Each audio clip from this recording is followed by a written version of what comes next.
مملکت خداداد میں کچھ بھی ہو سکتا ہے۔ یہی وجہ ہے کہ یہاں پہ سب سے زیادہ افواہیں ابھرتی ہیں اور یہ پتہ لگانا مشکل ہو جاتا ہے کہ کون سی بات خبر ہے اور کون سی بات محض افواہ۔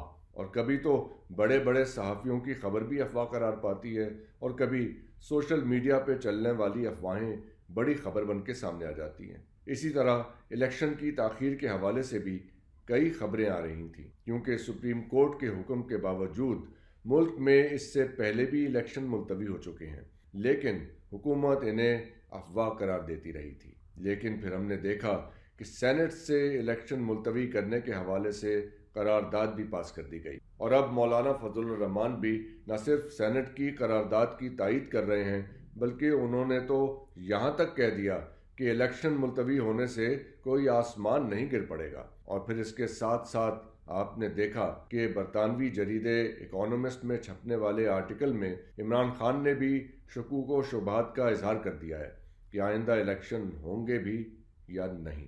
عمران خان کی طرف سے لکھے گئے اس آرٹیکل میں کہا گیا ہے کہ اگر الیکشنز ہوتے بھی ہیں تو اس طرح کے انتخابات تباہ کن اور ایک مذاق ثابت ہوں گے۔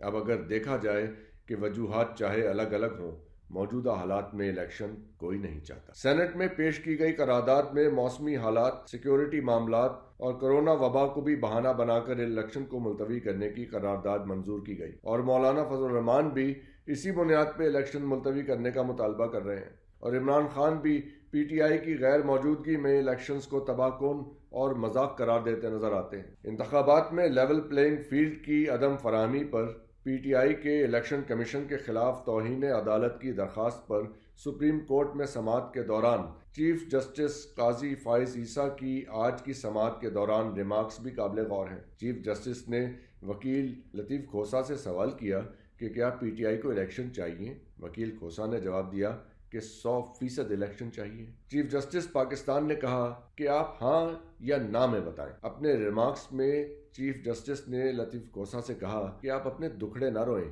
بلکہ بتائیں کہ کیا ریلیف چاہیے، آپ کس جماعت کے امیدوار ہیں۔ انہی حالات میں کچھ خبریں سرگرم ہیں کہ شاید الیکشن 1 سال کے لیے ملتوی کیے جا سکتے۔ خبر کا دوسرا حصہ یہ ہے کہ اگر الیکشن نہیں ہوتے تو نگران حکومت کی کابینہ بھی وزیر اعظم سمیت تبدیل ہو سکتی ہے، یعنی نگران وزیر اعظم کاکڑ صاحب تبدیل ہو جائیں گے، اور خبر یہ گردش میں ہے کہ کاکڑ صاحب کی جگہ نگران وزیر اعلیٰ پنجاب محسن نقوی صاحب وزیر اعظم بن سکتے ہیں، اور اس کی وجہ محسن نقوی کی وہ سپیڈ قرار دی جا رہی ہے جو وہ پنجاب میں دکھا رہے ہیں۔ لیکن اگر الیکشن ہو جاتے ہیں تو پھر بھی محسن نقوی وزیر اعظم کے طور پہ فیوریٹ امیدوار ہو سکتے ہیں۔ کیسے؟ وہ ایسے کہ پاکستان تحریک انصاف کو لیول پلینگ فیلڈ نہ ملنے کا شکوہ ہے، جے یو آئی کے اپنے مسائل ہیں، پیپلز پارٹی بھی اندر سے الیکشن کا التوائی چاہتی ہے، اور اگر الیکشن ہو بھی جاتے ہیں تو پیپلز پارٹی کو متوقع نتائج نہ ملنے پر وہ الیکشن کو دھاندلی زدہ کہنے میں دیر نہیں لگائے گی۔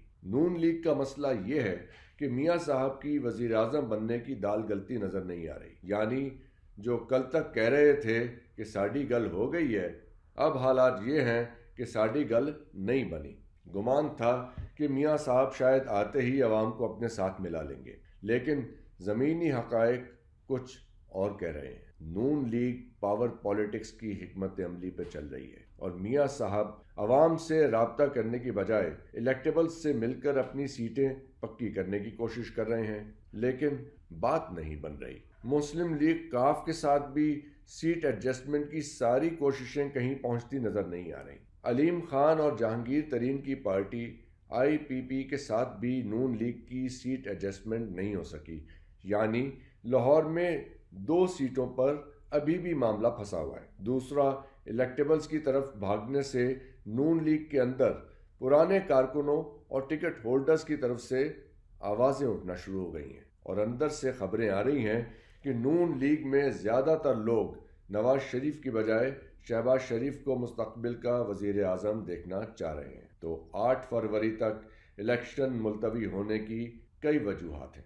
اور جہاں تک بات رہی محسن نقوی کے وزیر اعظم بننے کی، تو یہ بات ایک اگر سے جڑی ہے۔ اگر الیکشن کسی بھی وجہ سے ملتوی ہوتے ہیں تو موجودہ سیٹ اپ میں محسن نقوی کو ہی پسندیدہ امیدوار کے طور پہ دیکھا جا رہا ہے جو وزیر اعظم کاکڑ کی جگہ لے سکتے ہیں۔ لیکن یہ سوال کہ اگر الیکشن ہو جاتے ہیں تو پھر تو جیسا کہ ہم نے پہلے کہا کہ اگر یہ الیکشن ہو بھی جاتے ہیں تو پاکستان کی تاریخ کے متنازع ترین الیکشن ہوں گے، اور ان الیکشنز کے نتیجے میں بننے والی حکومت زیادہ دیر چل پائے گی یا نہیں یہ اس وقت کی صورتحال سے طے ہوگا۔ اگر فوری طور پہ رد عمل سامنے نہیں بھی آتا اور اگر نئی بننے والی حکومت 6 ماہ یا 1 سال میں بھی اپنی کارکردگی دکھانے میں ناکام رہتی ہے تو پھر حکومت کے خلاف بھرپور تحریک بھی چل سکتی ہے اور پھر سے الیکشن کی گونج بھی سنائی دے سکتی ہے۔ ان حالات میں بھی محسن نقوی طاقتور حلقوں کی طرف سے وزیر اعظم کے لیے فیورٹ کینڈیڈیٹ کے طور پہ سامنے آ سکتے ہیں کیونکہ محسن نقوی بہت ہی